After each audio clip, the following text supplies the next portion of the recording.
Hello friends, welcome back to Sindhu Surya vlog. Hi friends, right now మేము Red Fort దగ్గర ఉన్నాం. లాల్ కిల్లా ఇది ఎలా ఉంటుంది, ఎక్కడి నుంచి రావచ్చు మనం ఇక్కడికి, అవన్నీ తెలుసుకోవాలి అనుకుంటే కీప్ వాచింగ్. ఎర్రకోట ప్రస్తుతానికి గవర్నమెంట్ కంట్రోల్లో ఉంది. ఇక్కడ జాతీయ పండుగలు, ఉత్సవాలు జరుగుతూ ఉంటాయి. భారతదేశానికి స్వతంత్రం వచ్చిన తర్వాత ఫస్ట్ జాతీయ పతాకాన్ని దీని మీద ఎగరేశారు. అందుకని దీనికి చాలా స్పెషాలిటీ ఉంది.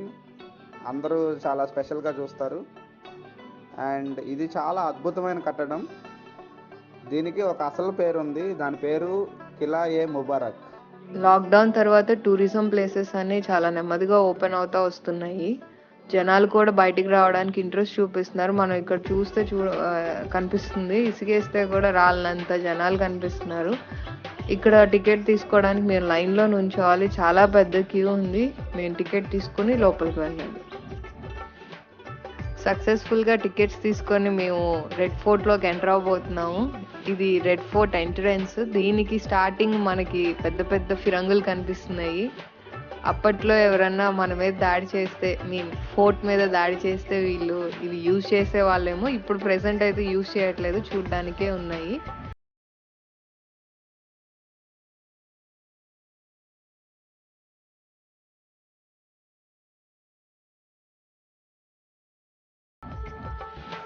ఇప్పుడు మీకు కనిపిస్తుంది మెయిన్ ఎంట్రీ అనమాట.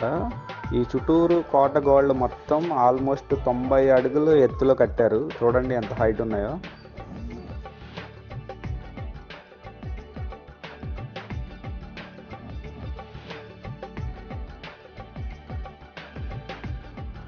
రెడ్ ఫోర్ట్ ఎంటర్ అవుతా ఉండగానే మనకి చిన్న చిన్న షాప్స్ కనిపిస్తాయి. ఇక్కడ చాలా ఐటమ్స్ ఉన్నాయి. బ్యాంగిల్స్, ఇయర్ రింగ్స్,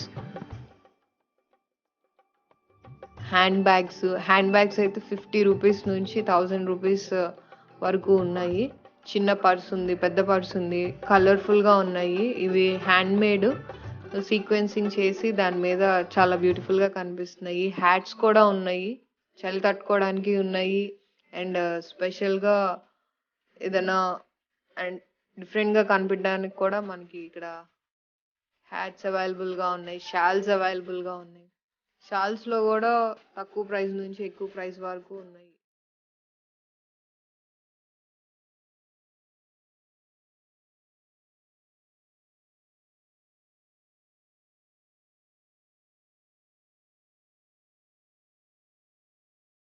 క్లాక్స్ కనిపించాయి. ఇవి కూడా యాంటీక్ క్లాక్స్. జనరల్గా రెగ్యులర్గా అయితే లేవు.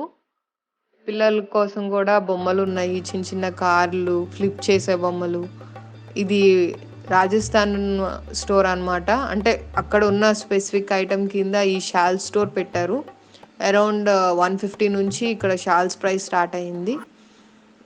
ఇక్కడ అంతా యాంటిక్ ఐటమ్స్.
అన్నమాట.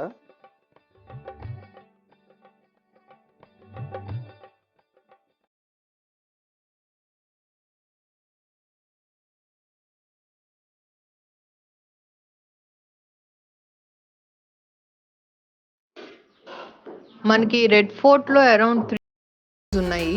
మాకు టైం తక్కువ ఉండడం వల్ల మేము ఒక్క మ్యూజియంనే కవర్ చేయగలిగాము. ఈ మ్యూజియం లోపల మోస్ట్ ఆఫ్ ద హిస్టరీని డిజిటల్ ప్రింట్ రూపంలో తీసేసి గోడలకి స్టిక్ చేసి మనకి చూపిస్తున్నారు. ఇక్కడ మనకి కింగ్స్ యూజ్ చేసిన కత్తులు కూడా ఉన్నాయి డిఫరెంట్ సైజెస్ అండ్ షేప్స్‌లో. అందరివి లేవు. కొంతమంది కింగ్స్‌వి మాత్రమే వీళ్ళు ఇక్కడ ప్రొటెక్ట్ చేయగలిగారు. ఇది sword of Nana Saheb Peshwa.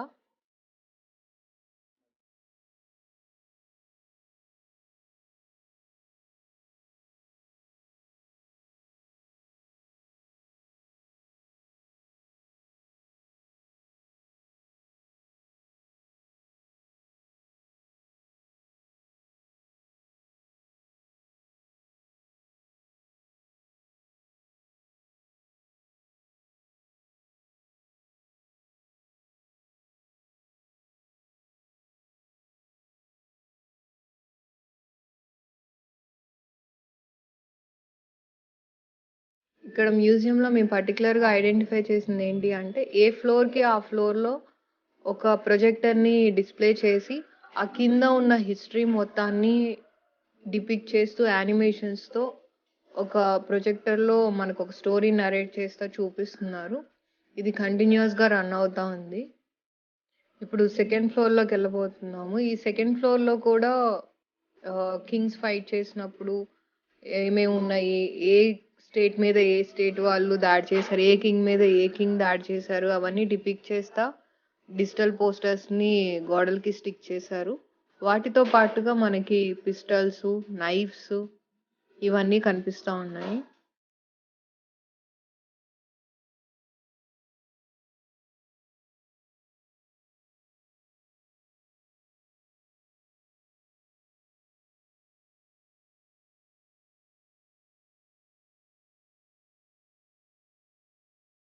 Museum నుంచి బయటికి రాగానే చాలా విశాలమైన గార్డెన్స్ ఉన్నాయి.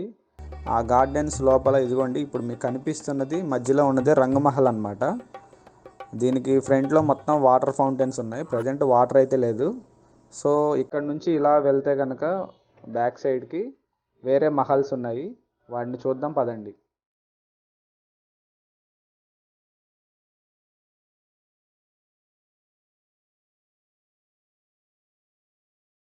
మనం ఇప్పుడు హమాం దగ్గర ఉన్నాము. హమాం అంటే రాయల్ బాత్స్ అని అర్థం. ఈ హమాం అనేది మొఘల్స్‌కి చాలా ఫేవరెట్ రిసార్ట్. ఇక్కడ బిజినెస్ ట్రాన్సాక్షన్స్ కూడా జరుగుతూ ఉండేవి. ఇది టోటల్‌గా 3 అపార్ట్మెంట్స్ ఉన్నాయి ఇక్కడ. అయితే ఇందులో సౌత్ సైడ్‌ని వాళ్ళ కింగ్స్ పిల్లలు యూజ్ చేసుకునేవాళ్ళు.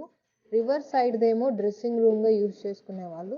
ఇందులో ఇంకొకటి ఏంటంటే చెప్పుకోదగ్గ విషయం వాటర్ సిస్టమ్. ఇక్కడ ఓన్లీ కూల్ వాటరే కాదు, హాట్ వాటర్ కూడా అవైలబుల్‌గా ఉండేవి.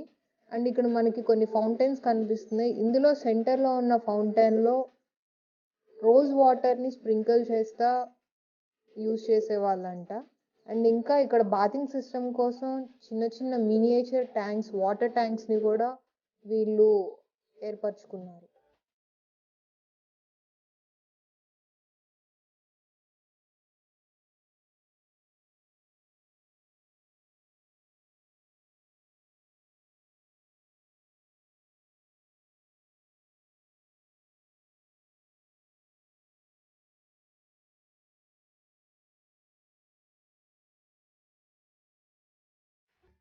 కాస్ మహల్ ఇది ఎంపరర్ ప్రైవేట్ ప్యాలెస్. ఇక్కడ లయన్స్‌కి, ఎలిఫెంట్స్‌కి మధ్య ఫైట్స్ నిర్వహించేవాళ్ళు. ఇక్కడికి వచ్చిన కింగ్స్‌ని ఎంటర్‌టైన్ చేయడానికి కూడా కింద యానిమల్స్‌ని చూపిస్తూ ఉండేవాళ్ళు. ఈ మహల్ మొత్తాన్ని 3 రూమ్స్‌గా డివైడ్ చేశారు. అందులో ఒకటి ఎంపరర్ ప్రైవేట్ వర్షిప్ ఏరియా అంటే ప్రేయర్ చేసుకోవడం కోసం ఉండేది. మిగతా వాటిని స్లీపింగ్ ఛాంబర్స్ కింద యూజ్ చేసేవాళ్ళు.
ఈ ఎర్రకోట అనేది 120 ఎకరాల్లో సువిశాలమైన స్థలంలో ఉంది. అండ్ దీన్ని కన్స్ట్రక్షన్ చేయడానికి ఆల్మోస్ట్ 10 సంవత్సరాలు పట్టింది. 1638లో మొదలయ్యి 1648లో పూర్తయింది. ఇది యమునా నది ఒడ్డున కన్స్ట్రక్షన్ చేయడం జరిగింది. ఈ ఎర్రకోట అనేది ఎర్ర చలువరాళ్లతో కన్స్ట్రక్షన్ చేశారు. దీన్ని కన్స్ట్రక్షన్ చేయడానికి ప్రపంచంలో చాలా ప్రసిద్ధి పొందిన ఆర్కిటెక్చర్స్ని పర్షియా నుంచి షాజహాన్ దగ్గరుండి నమూనా గీపించాలా ఈ ఎర్రకోటని పూర్తి చేశారు.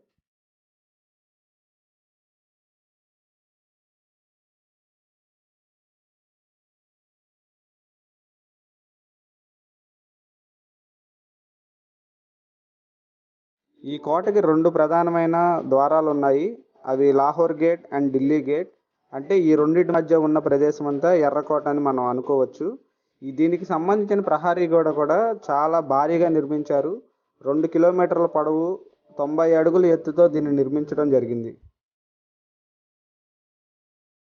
మా ఇద్దరికి చాలా ఆశ్చర్యంగా అనిపించింది ఏంటంటే ఈ కోటలో వాటర్ ఫ్లో సిస్టమ్ కానీ, వాటర్ ఫౌంటైన్ సిస్టమ్ కానీ అండ్ వాటర్ మెయింటెనెన్స్ అనేది చాలా ఎక్సలెంట్గా ప్లాన్ చేశారు. అది ఆ రోజుల్లో చాలా వండర్ అనే చెప్పుకోవాలి. ఎందుకంటే ఇప్పుడు మనకి మోటార్స్ గీటర్స్ అన్నీ ఉన్నాయి. ఆ రోజుల్లో ఏమీ లేని టైంలో వాళ్ళు ఇన్ని వాటర్ ఫౌంటైన్స్, వాటర్ సిస్టమ్ని అండ్ వాటర్ ఫ్లో మెథడ్స్ని యూజ్ చేసి ఓన్లీ గ్రావిటీ ఆధారంగా ఇవన్నీ ప్లాన్ చేశారు. అవి చాలా వండర్గా అనిపించాయి అండ్ చాలా గ్రాండ్గా కూడా ఉన్నాయి. ఈ రోజుల్లో కూడా అన్ని వాటర్ ఫౌంటైన్స్ మెయింటైన్ చేయడం అనేది చాలా కష్టం. ఫ్రెండ్స్ చూసారు కదా ఇన్సైడ్ రెడ్ ఫోర్ట్ ఎలా ఉందో, చాలా బ్యూటిఫుల్గా ఉంది. ఇక్కడంతా పాత ఆర్కిటెక్చర్తో పాటు కొంత స్టార్టింగ్లో షాపింగ్ కాంప్లెక్స్లు కూడా ఉన్నాయి. సో మీరు కావాలంటే షాపింగ్ చేసుకోవచ్చు. అండ్ ఇన్సైడ్ మొత్తం చాలా బ్యూటిఫుల్గా ఉంది. పెద్ద పెద్ద ల్యాండ్స్కేప్స్, గార్డెన్స్, అప్పట్లో రాజులు ఇవన్నీ ఎట్లా మెయింటైన్ చేసేవాళ్ళ, ఇవన్నీ ఎట్లా కన్స్ట్రక్షన్ చేశారా అని అనుకున్నాం. ఇక్కడ ఆల్మోస్ట్ చాలా పార్ట్లుగా బిల్డింగ్ కన్స్ట్రక్షన్స్ ఉన్నాయి. అండ్ లోపలికి ఎంటర్ అవ్వాలంటే ఇప్పుడు డిజిటల్ పే మాత్రమే అలౌ చేస్తున్నారు. డిజిటల్ పేతో పాటు మనకి రెడ్ ఫోర్ట్ దగ్గర నార్మల్ మనీ పే చేసి కూడా తీసుకోవచ్చు. కాకపోతే కొంచెం దూరం వెళ్ళి తీసుకోవాలి. మనం ఇక్కడికి రీచ్ అవ్వడానికి చాందినీ చౌక్ నుంచి రీచ్ అవ్వచ్చు, న్యూఢిల్లీ నుంచి రీచ్ అవ్వచ్చు, మెట్రో స్టేషన్స్లో దిగి రీచ్ అవ్వచ్చు, లేకపోతే బై బస్ మనం ఇక్కడికి ఈజీగా రీచ్ అవ్వచ్చు. అన్ని సోర్సెస్ మనకి అవైలబుల్గా ఉంటాయి రెడ్ ఫోర్ట్ రీచ్ అవ్వడానికి. అండ్ ఇక్కడ టికెట్ యావరేజ్గా డిజిటల్ పే అయితే 59 రూపీస్ పడుతుంది. మనీ పే చేసి తీసుకునేటట్లయితే కొంచెం ఎక్కువ తీసుకుంటున్నారు, 80 రూపీస్ తీసుకుంటున్నారు. అండ్ లోపలికి మనం బ్యాగ్స్ తప్ప, అంటే చిన్న నార్మల్ బ్యాగ్స్ ఉంటాయి కదా, ఉమెన్ క్యారీ చేసే బ్యాగ్స్, హ్యాండ్ బ్యాగ్స్ తప్ప మిగతా వెయిట్ని అలౌ చేయట్లేదు. లగేజ్ బ్యాగ్స్ కానీ బ్యాక్ ప్యాక్స్ కానీ ఏమైనా ఉంటే బయటే పెట్టమంటున్నారు. కెమెరాస్ని అలౌ చేస్తున్నారు. సో మీరు కూడా ఎప్పుడైనా రెడ్ ఫోర్ట్ వచ్చినప్పుడు ఇవన్నీ కన్సిడర్ చేసుకుని మీరు రావచ్చు. అండ్ లోపల చాలా మ్యూజియంస్ ఉన్నాయి. హిస్టారికల్కి సంబంధించిన కొన్ని వస్తువులను ఉంచారు. అండ్ ఇక్కడ ఎవరైతే రూలింగ్ చేశారో వాళ్ళకి సంబంధించిన కొన్ని ఆయుధాలు కానీ, డ్రెస్సులు కానీ అవన్నీ డిస్ప్లే చేశారు. కొన్ని అవైలబుల్ లేనివి ఇప్పుడు డిజిటల్ పోస్టర్స్ ద్వారా 3 లాంగ్వేజెస్లో ట్రాన్స్లేట్ చేసి దానికి సంబంధించిన హిస్టరీలో ఉన్న మెయిన్ సిచ్యువేషన్స్ అన్నిటిని, వార్ ప్లేసెస్ని మొత్తం అంతా ఇన్ఫర్మేషన్ ఈ మ్యూజియంస్లో పొందుపరిచారు. సో మనం మ్యూజియం తిరగడానికి ఒక 2 అవర్స్ పట్టింది మొత్తం రీడ్ చేసుకుంటూ. అయితే కనుక జనరల్గా చూసుకొని వస్తే కనుక ఒక 10 మినిట్స్లో అయిపోద్ది. సో మీకు హిస్టరీ మీద ఇంట్రెస్ట్ ఉంటే కనుక మీరు మొత్తం లోపల రీడ్ చేయొచ్చు. అండ్ ఇంకొకటి, ఫ్యామిలీతో వస్తే మాత్రం కంపల్సరీ ఒక 1 ఫుల్ డే మనం ఇన్వెస్ట్ చేయాలి టైము. అప్పుడే మనం సాటిస్ఫై అవ్వగలుగుతాం. ఎందుకంటే అంత పెద్ద ప్లేస్ కంటిన్యూస్గా నడవడం కానీ, ఒక్కొక్క ప్లేస్ని చూడడం, ఒక్కొక్క మహల్ లోపలికి వెళ్ళి బయటికి రావడం, ఇవన్నీ టైం టేకింగ్. సో ఒక ఫుల్ డే ప్రిఫర్ చేసి ఈ ప్లేస్ రీచ్ అవ్వచ్చు. అండ్ మీరు కనుక మా ఛానల్ని ఫస్ట్ టైం చూస్తున్నట్టయితే లైక్ చేయండి, సబ్స్క్రైబ్ చేయండి. మేము ఇంకా మరిన్ని ట్రావెల్ వ్లాగ్స్ చేయబోతున్నాము. చాలా ఇంట్రెస్టింగ్ స్పాట్స్ని కూడా మీకు చూపిస్తాము. మమ్మల్ని ఎంకరేజ్ చేయాలంటే మీరు ఇప్పుడే సబ్స్క్రైబ్ చేయండి. అండ్ ఇంకొకటి, మీకు ఎలాంటి ట్రావెలింగ్ స్పాట్స్ చూడాలని ఉందో కూడా కింద కామెంట్ చేయండి. మేము వాటిని రీచ్ అవ్వడానికి ట్రై చేస్తాం. Thank you. Bye bye.